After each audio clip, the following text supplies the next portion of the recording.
Social media is becoming a tool used by teachers to communicate with parents and students. We often see schools have Facebook pages and Twitter feeds. These are great tools used to communicate what's going on at school with the parents. This helps create a transparent relationship between the teachers and parents. Now, let's look at why Facebook is such a great tool for schools to use and how it's currently being used. Facebook is a great tool because many parents are already on Facebook. Facebook allows you to share class news and information with the parents of the students, like upcoming details of field trips, school closings, and special events or parties happening at school. Also, with Facebook, you can share pictures of the students from school events. Parents can also use Facebook to communicate with the teachers, to ask questions about assignments, or even schedule a meeting. Twitter is also a great tool, and it's often used to post reminders about events or share news of the day. We often see Twitter being used by student organizations to post deadlines or upcoming events. We see sports teams use it to post scores and keep everyone informed. It's also a good tool to use to share pictures and information from school-wide events and class trips. Social media at Hazel Green is probably one of our biggest communication tools. We use Facebook, Twitter, and we also use our school listserv, which is the email mass distribution list.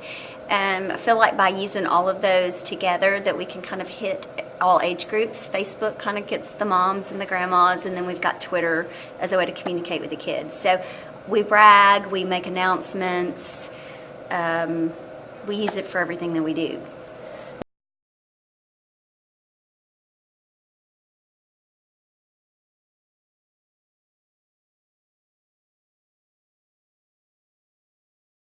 The National Association of Schools of Psychologists defines cyberbullying as sending or posting harmful text messages or images using the internet or other digital devices such as cell phones.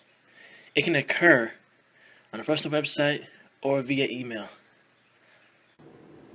A survey taken from NoBullying.com called the Annual Cyberbullying Survey of 2013 reveals that over 10,000 young people were surveyed. 7 out of 10 of those young people were victims of cyberbullying.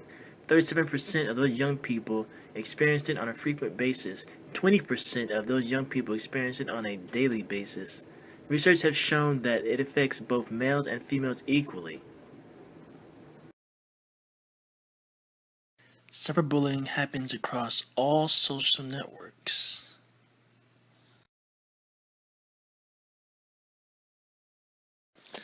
Mostly affected students between the ages of 12 to 16. Cause students to stop going to school. Directly cause a decline in the students' grades.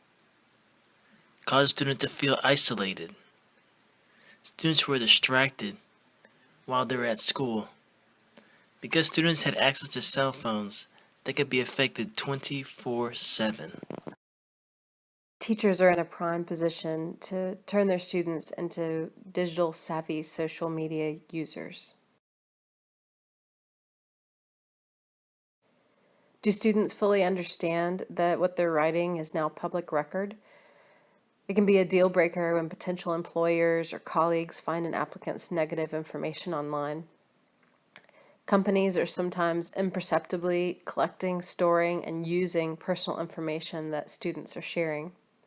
And privacy settings on social networks are constantly in flux and may change without the students even knowing it. Well, I tell them that there's a check mark in Canvas where you can prevent them from editing or deleting their discussion posts. So I turn that on. I want them to think about what they're posting before they actually post it, because they know they're not going to be able to go back and take it back or delete it. Should teachers and students be friends on Facebook? Should they text, tweet, snap, or gram each other? Parents want to know where the boundaries should be when it comes to educators and students using technology to communicate. Around the country, school districts are struggling over guidelines that will govern how and whether educators should use social media. The key is finding a way to take advantage of the learning opportunities social media provides while striking the proper balance between protecting kids and preserving professional boundaries and First Amendment rights. Hans Mundell calls digital communication between teachers and students a great issue. Mundell's top 4 recommendations are: every school should have a social media policy outlining how teachers should and shouldn't interact on social media. Faculty shouldn't friend, follow, or otherwise engage with students on social media directly. Texting with students about assignment-related issues is okay if it's in line with school policy and within regular time bounds, regular office hours. Every school should have a privacy policy addressing being photographed without permission. The first step is to carefully weigh the safety and educational benefits of social media. I think we're getting more into how do you use some of these social media, knowing that's where the kids are. How do I reach them? How do I reach their parents? So we're getting more into the hows now. How do I integrate that into my classroom? And from the session we just did, one of those was Twitter in the classroom. How are the high schools? How am I going to use this in a high school? With my students and with the teacher. So we're not there 100% yet. We're not even 50%, but we're getting there and more use. And that's the way it is. They just have to become a little more comfortable with it.